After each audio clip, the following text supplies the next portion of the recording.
Hang in there. That Smylie Kaufman for 61. Wow. I'm Smylie Kaufman, and this is The Smylie Show. The story I was going to use to tee up this interview is still one of my favorite stories associated with a tour pro thus far in terms of our media coverage, which is to say that when I was showing up for the first time at Cypress Point for the Friday practice rounds, the shuttle driver was very confused, dropped me off somewhere where I should not have been, and I walked up. How do you get confused? I mean, it's 17-mile drive, one road. I have no clue why. He dropped me off at a service road that dumped out on the backside of 3 Green, little par 3 there at Cypress Point. So I started working my way up the right side of 3 and kind of working back down the left side of 2, the par 5. And I show up and it's the entire United States team playing Tinsoms. They're all playing all at shot. They're gearing up. And so I the first 5 shots I watched hit were all guys kind of hitting their approaches into the par 5 second. And Mason's was the final one, and he hooped it for Albatross. I was like, okay, this guy just won the 2025 USAM. He hooped it for Albatross. I went on to watch him make birdies, back-to-back birdies at 15 and 16 on Saturday in singles play. He is the real deal, Smylie. And I just wonder, we taped this conversation a couple weeks ago, but anything you can recall in terms of just having a conversation with a guy who's only 18 but already has a ton of maturity and a ton of golf game, what the expectations could be for him? I'm just jealous. I wish I was that age. I wish I was about to be heading to Georgia. I wish I, was heading to play in the World Am or whatever it's called. I wish, I had won the USA. There's a lot of jealousy, honestly, with Mason. But yeah, it was a really great interview with Mason. He has a great personality, has so much to look forward to. Incredible start to his amateur career, and things sure look like he's in a good spot heading next fall. It is not bad to be Mason Howell right now. So with that said, let's get right to it. Smylie's conversation with Mason. All right, guys, welcome back to another episode of the Smylie Show. We have the U.S. Amateur winner, Mason Howell, joining us today. Mason, buddy, I can't imagine going from winning the U.S. Amateur at an amazing golf course like the Olympic Club to qualifying for the Walker Cup team at Cypress Point to then somehow going back to having to sit in a classroom. Like that, to me, had to be like the biggest drop off of adrenaline of all time when you walk back into your high school. Is that fair to say? That's the truth? Yeah, no, definitely. I don't enjoy it at all. I've tried to get out of school as much as possible since I've been home, but yeah, that's a good way to put it. I mean, how much has your life changed? Of course, we're going to get into all the details from the USAM and the Walker Cup, but I mean, just how much has your life changed at home, walking through the high school halls? Everybody, I'm sure, recognizes you from, of course, I mean, I'm sure you grew up with all these people, but I'm sure their parents are now like, say, hey, do you mind signing this for my dad or something like that? You get much of that? Yeah, no, I'll get some of that, especially when I go to like football games on Friday nights. And but it's Thomasville is such a great town. Everybody knows everybody. So sure. Yeah, but no, it's awesome. But it's also been a complete turnaround and change of my life. I mean, what has that media storm been like since you gotten home? I imagine you really hadn't had a ton of time to just sit down and celebrate with your family or friends. Have you had a chance to do any of that yet? So when I got back from the AM, I kind of set off like a week. I don't think I touched the club for a week, and just knocked out all the media stuff that I had to knock out. And then, fortunately at the Walker Cup, a lot of the media stuff was on site, but sure. Yeah, no, it's definitely been a whirlwind, and things are kind of settling down before I leave again for the World Am. Yeah, I haven't met you in person, Mason, but from what it looks like on TV, it seems like you're a pretty tall guy. How tall are you? 6'4". Whoa. All right. So we just play golf? Do we quit basketball at some point? Are we playing sports? Yeah, I played basketball pretty much throughout middle school, but got pretty tired of not being able to play golf. Like basketball is a winter sport, and after practice, I didn't really have any time to play golf, and I was probably sitting on the bench a little more than I liked. I was about to say, do you think you could still be playing basketball, or do you think would you be making that starting 5 or at least getting some minutes? Well, in middle school, it was kind of on and off. So I was like one of those kids that I would rather be playing on like the B team, get more playing time. Love it. Love that. All right. So you're in Thomasville, is that right? Yeah. All right. Where is that for the people that don't know where Thomasville, Georgia is? It's I'd say it's 40 minutes north of Tallahassee, Florida. So we're right on the Georgia-Florida line, and like 4 hours south of Atlanta, hour west of Augusta, but it's where Harris English grew up, and Hudson Swafford obviously grew up in Tallahassee. So it's a lot of good golfers have come out of this area. So Harris English is obviously a player that we've had on this podcast, and Harris has talked about his time. I believe is it Glen Arvin Country Club? Mm-hmm. Is that where he kind of grew up playing some golf? I know Harris was kind of getting around a little bit in high school, going up and playing up at Baylor, but still, what's this golf course like, and why does it produce some top level talent? Yeah, Harris started his junior career at Glen Arvin. But it's all thanks to Bill Conley. He was the head pro at Glen Arvin for a long time, and now he's director of golf. But he's been all of our golf coaches. He was Harris's golf coach before he went up to Baylor. But he just loves junior golf. He's so open to having as many juniors out there going to the back of the range. Like on any given Saturday, the back of the range is just packed with juniors practicing, and then you'll see middle schoolers out on the course walking together, playing, and I think that's a big part. And we've had just a lot of great Division I players, and we've had great female golfers. Megan Schofield won the women's am in 23, and it's been a great place for me to grow up and play because it's always stiff competition. Every time I know out there, I know I'll be able to pick up a good game. Mason, catch me up and those listening and watching this on 2025. Get me to the beginning of this year on just your entire journey, basically to that point, because you're obviously a player who's found a lot this summer, but up until that point, was there confidence from yourself heading into this year that this could be a breakout year? You're committed currently to go to University of Georgia, which that isn't exactly an easy scholarship to get to play for Chris Hacker over Georgia. So just catch us up before this big run you've had this summer. Yeah, no. Ever since I committed, I feel like it's kind of freed me up, honestly, to just get after it.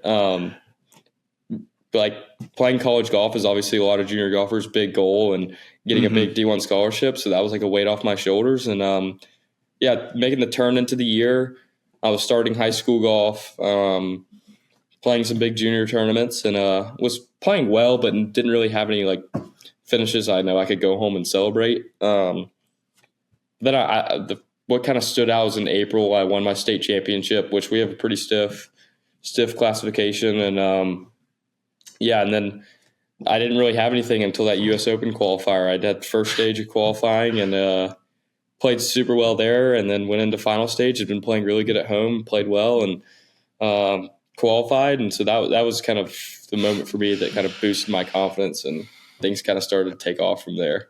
All right, so driving to the golf course for the sectional qualifier it was in Atlanta, correct? Yeah, it was. What golf course you play at? Piedmont Driving Club. So you're driving to the golf course that day. You're obviously playing some good golf. You get off to, was it a 63? Is that what you shot the first round? Was it lower than that? So you shoot 63 in the opening round. You got 18 more holes left to go. At what point did you start to think about, oh my gosh, I have a chance to qualify for the U.S. Open? And how were you able to manage those nerves and be able to continue to play well? Because you went out and what'd you shoot, 64 or 5 in the second round? 63. Oh, is that it? Oh, my bad. Pardon me. I clipped you a couple shots. I mean, what, dude? Backing up a 63 is really difficult to do. I mean, how in the zone were you that day? Was golf as easy as it's ever been? Yeah, thankful I didn't have to come back the next day and play or anything like that. I was just happy I could keep on running. But we finished the first 18, and I only had 30 minutes until I teed off again. So went inside, down to Hamburger as quick as I could, and looked at my phone, looked at the leaderboard, and I had a 3-shot lead, and they were taking 5 that day, I think. And so I knew if I went and I set my dad and we set a goal, it was just under par on each 9. That probably gets it done. You did. I was so nervous starting the second round compared to finishing the second round. I knew backing up a round like that it's difficult, but I remember on one, on the second 18, I kind of flared a drive, and I was like, oh, here we go. It turned out being okay, and then I missed a 12-footer for birdie, and then 2, I absolutely went for a par 5 and 2 and boned myself along the green. And I just like pulled out a full swing flop and hit it to like a foot, and I was like, okay, here we go again. It's just the beginning. Yeah, it was just clicking. Well, obviously you get it going, man. You shoot that 63, qualifier for the U.S. Open. And so this would have been in, early June, and the USAM is late August. So you have 2 weeks later, you're playing in the U.S. Open. So tell me about the lead up heading into the U.S. Open, what that experience was like at Oakmont.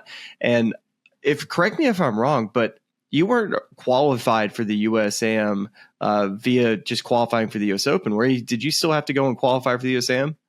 So I had a USAM qualifier on the dates, but qualifying for the U.S. Open got me into the USAM. It did get you in. Okay. So got it. I was blessed for that, to not have to go do some qualifier in Orlando. Charlie and I were trying to figure that out, but we really couldn't even find it on the Google machine. It wasn't giving us anything. So tell me about Oakmont. How was it? Yeah, Oakmont was hard. It was like everything that people said about it was true, but it was so much fun. Playing some practice rounds with some cool people. I played 2 practice rounds with Harris. Played like 6 holes with Tony Finau, and Tommy Fleetwood walked with us. And I played the tournament rounds with Chris Goddard to see him. Oh, he played great well too. Yeah, that stretch in July. That was pretty awesome. And that golf course was so good. It was so hard though. Man, I tell you, the first time I qualified for a major, this was 2014 in Pinehurst. And Mason, I played 18 holes on Sunday, Monday, Tuesday, and then I took it light on Wednesday. I played 16 holes instead of 18. I did. So once Thursday got there, I was absolutely worn out and wiped. Did you find yourself to being just as exhausted maybe as I was, or did you actually manage your time a little bit? Because those U.S. Open practice rounds, man, it could be there's gonna be some pretty long days. Yeah, no, I played 9 holes each day. Good for you. And Harris kind of was advised me to do that. Like the practice rounds, 9 holes were taking like 3 hours. So I was like, I don't even know how people were doing 18 holes. And like if I would go eat lunch, and if I was like iffy about a tee shot, like on Wednesday, I would run out there and hit it a couple times and walk back to the clubhouse. But Oakmont, Harris was like, these practice rounds are taking way longer than normally do on tour, just because people are looking for their balls in the rough so much. And chipping every single chip shot too. Yeah, exactly. Which is, Oakmont was brutal. Like, it was a fun event though to be a part of. All right. So you leave Oakmont, and of course, you can have, it can either go one of two ways. Either look at yourself and say, man, I either have a lot to work on, or you look at all the positives and say, man, I really saw myself competing out here one day. My ball flights were similar. I was able to either outdrive guys or hit different shots that maybe they weren't. What exactly were your takeaways from that U.S. Open? Yeah, no, I felt like I could definitely hang with some of the best players in the world. It wasn't the result I was looking for. Obviously, I want to make the cut and low am. That's every am's goal. And it's one of those things. I was kicking myself like, I want this shot back. But it's a U.S. Open venue. You're going to get some bad breaks and things like that.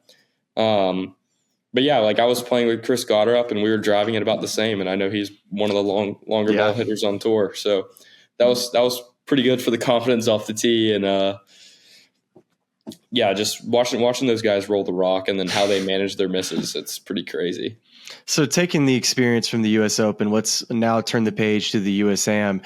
When you walked on site for this U.S. Amateur at Olympic Club, did you carry a little bit of that confidence from how well you played at the U.S. Open qualifier and playing in the U.S. Open? And I know you didn't make the cut, but still, you talk about keeping it up with Chris Goddard and doing some good things out there. Did you show up there with an expectation that, hey, this could be a really big week if I just stay confident and play Mason Howell golf?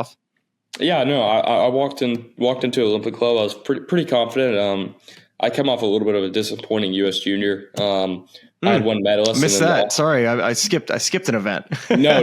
I had one. I kind of want to skip that one out of my brain too, honestly. All right. So what happened? I missed it. What was the deal? I won medalist and then lost in the first round. So got it. Okay. That was one of those things that I just moved on to the next. And was that at Trinity? Is that right? It was the hottest tournament I've ever played in my life. Oh man. Trinity course in July. Oh, I can't even imagine. That place had to be not too difficult either. I imagine y'all were making a lot of birdies. Yeah. No, I mean, it was pretty firm and baked, but Yeah, it was just if you could survive 18 holes, you'd probably get to play well. Okay, all right. So you're fresh heading into the USAM, right? Yeah. So didn't have to deal with any of that match play there. And so you're medalist at US Junior. So this is the opposite of what happened at the USAM. Mm-hmm. You were on the bubble of even making it to match play. So how close was it for you to actually, making it into a playoff situation? I ended up being like 20 for 17. So I guess you were safe on the number, but I imagine you were trying to have 3 other guys, fall back to where you didn't have to go and do one of these playoffs. So I imagine that experience was pretty interesting. Yeah, exactly. No, I honestly played fine in stroke play. The rough was thick. I took a lot from what I learned at Oakmont to Olympic, and had a good first round. I shot even on what was playing a little bit of the harder course in the second round. Not so much. Didn't get off to a great start and just kind of fighting all day. And I got to 17 and pulled an iron shot pretty bad. Kind of flubbed a chip. Had 25 feet for par and made it. And then made a 5-footer for par on 18, and that ended up getting me into the playoff. Oh, man. Dude, you're 20 footer away from missing this thing. That's insane. I know. And at the time, I didn't even think I was going to have to get into a playoff at 3 over. I went back I was in the morning wave, didn't really know how things were going to shape up. I knew the wind was going to pick up. But, then I suited up at 7 a.m. the next morning and part of the first playoff hole and figured that'd be enough, and us 20 for 17. And nope, it had to go to one more, then made a bad bogey. And I was like, I'm probably going to another hole. But fortunately, that was enough to get the 63 bogey got seed. Bogey got you through. Bogey got me through. That's insane. It reminds me, one of my former teammates, Stuart Jolly, I actually caddied for him at the country club. And this is all the way back in, this would have been somewhere around 2011 or 12 for the U.S. Amateur, the year that Matthew Fitzpatrick won. And he cruised through stroke play, and a similar deal, big playoff. And there was plenty of guys that you wanted to try to avoid. And the player that we ended up getting paired against in the first round was Scotty Scheffler. So I unfortunately, I lost to, I guess the caddy matchup. I lost to Scotty's sister that day. So I still, I have that one going for me. That, of course, Scotty played great, and I'll never really forget that day because it's kind of before he is who he is now. But lost to his sister caddying that day, so that just remind me of that playoff experience that can be so awkward. Part of the USGA thing is, I guess, since there was only 2 of us that made bogey, so one of us was going to get the 64 seed, and one of us was going to get the 63 seed. But their seeding's random, so it's just one of those things that you just have to hope that you don't run into a buzzsaw. That's how it goes. So walk me through the whole USAM. Was it fairly easy for you throughout the whole time? Was there good golf or tough matches? How would you describe your play all the way up until that finals? Yeah, no, I definitely didn't make it easy on myself. There were some matches where I felt like I could have played better, but I got the job done. And there were some matches where I really I needed every shot. I played my round of 64 match against Tommy Morrison, and we went to 19 holes. Yeah, we went to extra holes. I got up and down from long of the green on 18, which that's one place I wasn't supposed to be. I remember watching that. Now that I think about it, you just kind of cut the legs out from underneath it, just barely got it on the green, chickled with that back pin, right? Yeah, back left pin. I went long. It was one mistake I couldn't make, but anyways, we cruised through that somehow, and then I've got Ben James the next morning. My goodness, you got 2 Walker Cuppers you're going right up against right away. Yeah, and honestly, that match neither of us played great, but we were tied going at 18, and I made par, and that was enough to get me through. And then I played Max Herndeen, I think, in the round of 16, and we had a really good match. There were birdies left and right in that one. Where does he play? He plays at Illinois, and he had beaten Koiven in the morning, so I had the potential to go Tommy, Ben, and Koiven, but jeez, man, that would have been insane. But we played well, and then I played Little John, and that was probably my best match of the week. How did he play? What was the support like for little John out there? I know. Yeah, no, he had a lot of support with his dad, right? I would imagine that probably felt like a little bit like an away game, not maybe quite as much as Neil Donegan, had seemed like the entire city out there watching him. So luckily you didn't have to deal with that. Yeah, you knew where Niles was on the golf course the entire time. No, but little John had plenty of supporters out there, and we were birdies left and right, and let's see, I went one up on 14, I think, and then we tied 15, 16, and 17, and then 18 we both hit it inside 5 feet for birdie and both made it to end that match. So I won that one up, and I kept finding myself going to 18, which was not ideal. You got to find that fairway. If you find the fairway, exactly, it becomes a little flip wedge up there by the green. But even some of the best players in the world, if you think about history at Olympic Club, it goes back in my mind. Jim Furyk, one of the most accurate players in the world, finds the fairway, but still found that left bunker and lost himself the U.S. Open where Webb Simpson ended up winning. So yeah, that green is tiny. Yeah, I've never played Olympic. It's definitely on the bucket list, and I'm gonna have to get your Burger Dog review here in a minute. But I've talked to plenty of players that have made it to semifinals of the USAM.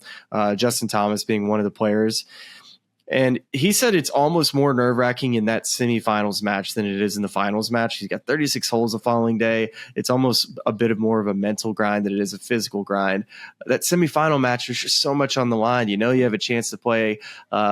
You have a chance to play in the final match, but the Masters is probably the one thing that always comes up for many players. If I can just make it to the finals, traditionally those two guys get invited to play in the Masters. Yeah, no. That semifinal match, I was very nervous on like that entire day. As he should have been, man. I was playing against Eric Lee, and he was getting up and down from everywhere. And so that didn't make it easy, but yeah, when I won that match, that was like a big weight off my shoulders, and honestly helped me play super free on Sunday. It seemed like you striped it Sunday. I mean, I feel like I hit a lot just to the middle of the green and two putt. So that's just kind of how Olympic was. Pars were going to win holes out there. So demanding off the tee. But yeah, I hit it great on Sunday and got it done, putted fine, and just played my ball. I mean, 18 years old, you're still in high school. I think probably heading into the summer, you have all these top amateurs that I'm sure that the Coivens, the Morrisons, the Ben James of the world, these are all the players that, or at least the media would say that these would be the guys that you would expect to win this USAM. And here you are, 18-year-old kid from South Georgia, gets the job done, and all of a sudden you qualify for the Masters. You got the U.S. Open next year, the Open Championship. And then the other thing that probably I'm curious to ask you about was, were you aware too that a Walker Cup spot was on the line for all this? You probably, I would imagine that almost slipped through the cracks. Was that something that you thought about at all?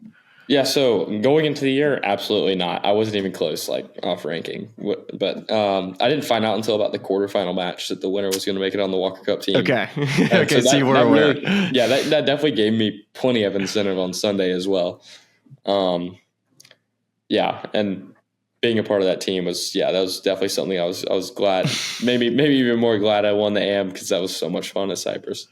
Okay, yeah. Tell me about Cypress. I mean, it was just unbelievable. We had Jackson Coiven on recently on the show, and he just was saying how incredible it was. But Charlie kind of came on and said how unique this golf course played. Just felt like it had kind of a linksy vibe to it for being a coastal American golf course. Did it feel like it made you think about how to play as far as just whether shots were on when the ball got onto the ground? I mean, 15, 16 steal the storyline, of course, with Cypress, but the rest of the golf course, it seems that you got to find a way to get the ball in the fairway and avoid all the bunkers that are around.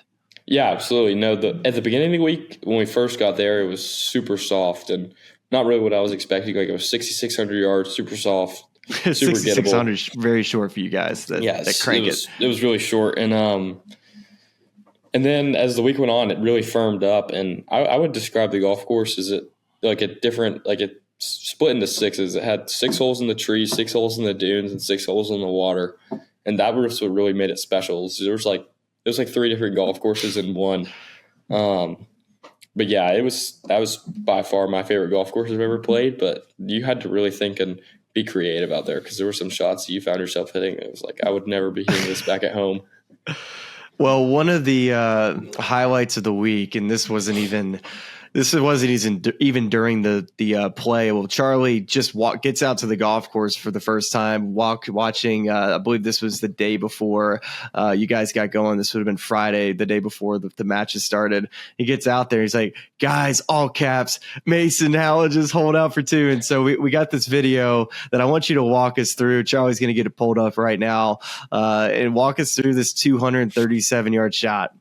Yeah, so we teed off on hole 1 in a tinsome, and then some of us split up, but we still had 7 guys in this group, I think. And so the first day that the crowd was out there, and hit a 6-iron from 237, felt good, looked good, and it kind of slammed the flag. It might have been rolling a little fast, but I saw it disappear. Then I saw big 6'9" Tommy's hands go in the air, and I was like, let's go. That actually just happened. I mean, 237 yards. Remember, this isn't like we're at elevation for those that are listening. 237 yards with typically a heavier air on the coastline there. You see everybody here wearing sweaters. That's a long way. Did you have some helping wind at least? I'm trying to figure out how a 6-iron could go this far. Yeah, I was hoping you wouldn't bring it up, but yeah, definitely had a helping wind, and it was pretty firm. It landed. The pin was like 20 paces on, and it landed right on the front, and just took one big bounce and rolled right in. I think we actually have the sound of Tommy Morrison asking you what club you hit. Let's see if we can roll that in here. What would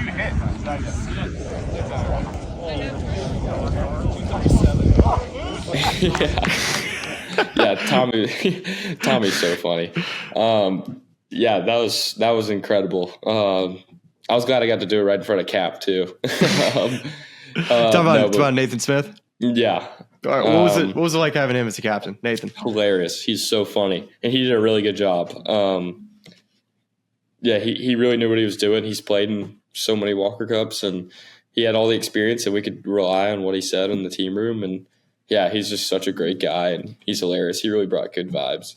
The Walker Cup community, for the players that have played, they definitely take a lot of pride in this event. I know there's plenty of players that come back and watch. I know Bobby Wyatt was out there watching. One of my players that I used to play with growing up, who made a Walker Cup team, I believe, at National Golf Links. But for that week, when you're in the team room, and I'm sure there was plenty of videos sent to you guys, what stood out of some of the support that y'all got from past players that played in Walker Cups? Yeah, so we got some videos and from different professionals, but DeChambeau was there on site. He came to watch, and he gave us a hype speech on Saturday after our day. And it was one hype speech I'll definitely remember. But yeah, he was on the losing side of a Walker Cup, so we knew. I mean, he still like it. That stung. He was like, I don't want you guys to feel how I felt on Sunday. So.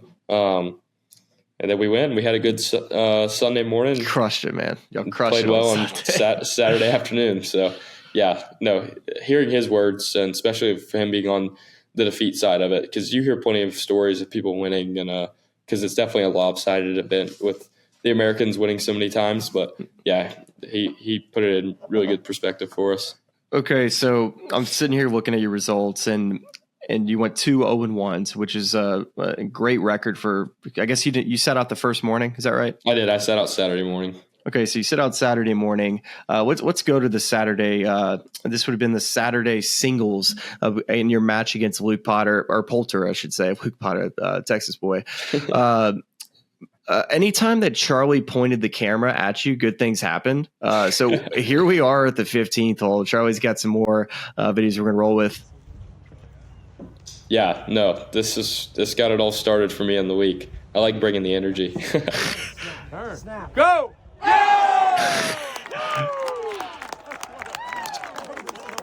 Yeah, such a cool hole.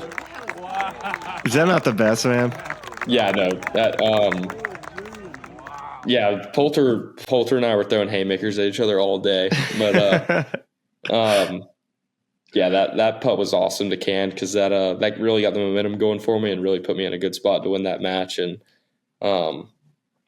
yeah, it was pretty funny. Every time that Luke made a good putt, Ian was the first one I could hear yell every single time. Yeah. Was it weird kind of going up against a son of a Ryder Cup legend? Yeah, I was like, his last name's Poulter. He's going to be insane at match play. I'm going to have to bring my best stuff. That's so good. Yeah, he's like what he was able to do in Ryder Cups is unbelievable. With his timing of making clutch putts. Probably one of the best at all time. So to take out Luke Poulter in the Saturday singles, that's great. So let's look at that putt at 16 as well. So you birdie 15, and now here we are at 16, and this is an iconic hole. Can you talk about just closing out a match on this hole?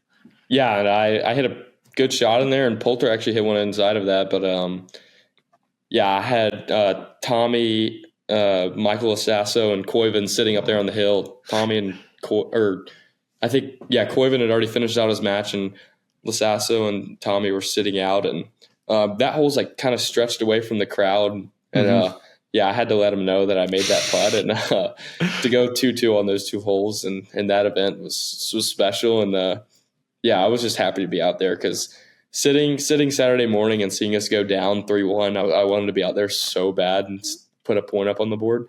That was such a special way to play those two holes and to end that match. You know, that's exactly what any player that ever gets to play Cypress wants to do, because you go in birdie 15 and 16, the 2-2 club. And Michael Assasso told us that this was something that he was unaware of, and him and Ben James did it in back-to-back days in practice. So were you also given some type of memorabilia for going 2-2 on 15 and 16? Yeah, I have a little coin in my golf bag right now, actually, that for the 2-2 club, and it's got pictures of each of the holes on each side, and yeah, that was super special. And yeah, that just anything from that golf course in general, and if it's something like that, that's something I'll definitely keep forever. I mean, dude, you're a highlight reel for the week. We're talking about an Albatross on 2. You birdie 15, which is an incredible hole to make a birdie on. You close out your match on 16. And now the following morning, so Sunday morning, in a morning in which you really needed to kind of get some momentum back in the foursome style, because the day before, of course, 3-1 GP and I that morning. So this was an important match on the 17th hole that we have Charlie going to roll in. This was just, I mean, come on. What's going on here? 15, 16, 17 to do this? Yeah. So, I had in this match, I had birdied, or my partner hit it, Jacob Molesky, hit it to like 30 feet, and I made it again on 15. And we went to 16, and we were 3 up with 3 to play, and they chipped in on 16 for birdie. So then we have to go to 17. Which thank goodness they chipped in, or else I would have never had this moment. But it's just crazy how that all works. But my partner Jacob poked one out there perfectly in the fairway, and my caddy gave me a number, and he was like, "This green typically bounces pretty hard on the front, even though it's kind of a false front." No, it did. Yeah, I saw that Koiven and Morrison were on the back of the green in front of me, so I figured theirs took a pretty big bounce. And right as I hit it, you can hear in the video, if it has sound, you can hear my caddy say, "Great shot." Then we couldn't really see if it went in. We had to look through the rangefinder. He didn't see a ball, so we assumed it went in. And yeah, place kind of exploded, and we went crazy. I mean, come on, dude. Can we just talk? Like, you win the USAM, you go to Cypress Point, you make the walker up, and then you have like this type of highlight reel. Could you ever imagine heading into this summer that you would have this many moments that honestly, I can't even imagine how amazing it is and how cool it is to play those back in your head. I'm sure you've thought about it a lot when you're sitting there in science class about some of these memories. No, I just, like the Walker Cup, I never wanted it to end. I could have played that golf course 100 more times before I would have been tired. I was just running off pure adrenaline. But it's one of those things I was super grateful for the opportunity, especially at the Walker Cup, to play with a group of guys like that. And then at Olympic Club, to win a tournament like that, you have to have a lot of things go your way, but it's also how you handle the adversity. And I feel like that's been a big part of me growing from junior golf, transitioning to great amateur golf, is I've grown a lot myself. And I've kind of found that I can hang with these guys, and so just super pumped for what's coming up. Impressive to watch. And Charlie has been saying that you were a dog, but spelling it Georgia dog, like DAWG. So you definitely showed a lot of dog mentality out there. And Charlie wanted me to ask you too. And he actually brought this up to me in our doc here. It said that your caddy AJ, I guess, qualified for the U.S. Mid-Am. How did he do? Did you keep up with his play? I did. I keep up with him. I've been texting him back and forth.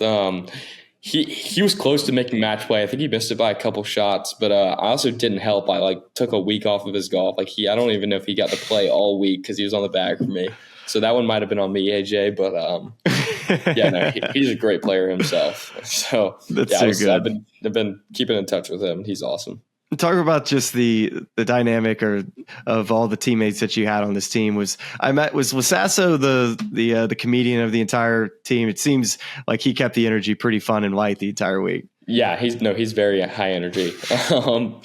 He was always had a big smile on his face. And then one person I guess I really didn't get to meet him at the AM just because I played against him was Tommy, and he is hilarious. Just straight face will just say something that'll make all of us die for so long. We'll all have food in our mouth and try to keep it in. It's hilarious. It was such a good group of guys. And then Cap will chime in, and then we had Stu with all the experience, and he's not afraid to say something. So, Stu's my age, man. It's crazy. It's he's become quite the dang player. He was always a good player, but him and Nathan Smith, what they've been able to do in the mid-am golf is incredible. We got to get Stu to stop using that putter from off the greens. That guy, when he winds it up, it just feels like he's going to make it. So, all right, May. So I got one last thing for you as we head out here with this interview. Appreciate your time too. I know you got a pretty busy schedule. You got homework, got all the things you got to do. Busy man. But as you turn the page and as we kind of look towards next year, I want to talk to you about the Masters, the U.S. Open, the Open Championship. Of course, you're heading to school. I guess would this be next year? Where are we right now on the calendar? So you got a whole nother year of high school before you head to University of Georgia the following fall. So, I mean, you got a lot of big things coming. Are you just so pumped to make your way over to Augusta? Yeah, super pumped. I'm not sure how many times I'll be able to play it before, but going to try to play it as many times as I can. Definitely super grateful for that opportunity. And then to play in another U.S. Open, it's going to be super special. I kind of know what to expect now. And to go play some links golf across the pond is also going to be awesome. So, just got to keep things in perspective, keep playing well, keep working hard, and just keep posting good results and just go have fun. You may know the answer to this, and I'm trying to play it back in my head because every U.S. amateur always gets incredible pairings at the Masters, and I believe the U.S. Open too. Are you going to be playing with Rory next year, like at the Masters? I think so, and I actually have a pretty funny story about that. I think we'll be paired with Rory if they keep the trend up, and actually in the Tour Championship in 2016 in Atlanta, I went just as a fan, and I was on Sunday on hole 4. He flicked me one of his Nike golf balls. It says Roars on the side, and I still have it in my room. I kept it, and I might have to play a little joke on him if he splashes. Does he have he doesn't? Did he know it was you? No. This was back in 2016. Oh, so this is 2016. Gotcha. I would have been 9 years old. So. That makes me feel old, by the way. In 2016, that you were 9 years old. Holy crap! That was my rookie year on the PGA Tour. Yeah. Wow, man, it's crazy to see. I mean, at that age, and now you're going to be playing with Rory coming off the Grand Slam. Maybe he won't have nearly as much pressure as he's already got that green jacket in his locker. Tear it up for all I know. Yeah, but you're playing with Rory. Who would be the other guy that you get paired with? Is it randomly? I thought it was random. I think it was. Okay. I looked at the pairing last year just because I was curious. Yeah, because Biasera played with he played with Scotty and JT, I think. Yeah, maybe okay. Something like that. So it'll be a fun pairing regardless. And then all right, so the US Open, you'll play with potentially the US Open champ, or will they go 1, 2, 3 in the world? They'll sometimes randomly do that. Yeah, I have no idea how they do that, but if I got paired with JJ, that'd be awesome too. You definitely. It was funny. I was looking at the leaderboard when I was teeing off for my first round at the U.S. Open, and he was already in first, and it was just like his week. He was like 4 under through 9, and I was like, dang, I got a tough order in front of me to chase that. Well, that'll be fun, man. So you got that on the deck in April. You get the U.S. Open, and then the Open Championship is turning into like one of my favorite majors. That's going to be at Royal Birkdale. Let's not let that one slide. It's one that you're going to enjoy tremendously. The Birkdale, I haven't been there yet, but that's where Jordan Spieth won. And that obviously is going to be an incredible experience. So congrats to you, man. That's quite the accomplishment to go out and do what you've done. Not only just to win these events and play as well as you have, but it seems like you're carrying this confidence with you into next year. So I can't wait to see what else Mason Howell has in store. And I know we're going to see a lot of that dog mentality. So yeah, exactly. Go Dogs. All right, buddy. Thanks for joining us, Mason. It. Best Thank of you, luck Smylie. to you. See you. Wednesday on the Smylie Show. Turning pro was a really cool deal for me. Having success as a pro, failing as a pro, all of it. It just enjoyed the experience a ton, and I just value being a professional golfer. Well, how much do you miss high leverage competitive golf? Yeah. A lot. Uh-huh. Thursday on the Smylie Show. It puts the players in really tough spots because really they are the ones that get the negative effects from consumers gambling on me versus Charlie. And we're the ones that have to deal with the negative backlash of playing bad that day. It's like, hey, you suck. It's like, I put you in my lineup, or I had you head to head. So really the players get the backlash of it all. You know, I listen to this podcast. It's really cool. And all of our lovely fans and subscribers, but make sure you like and subscribe.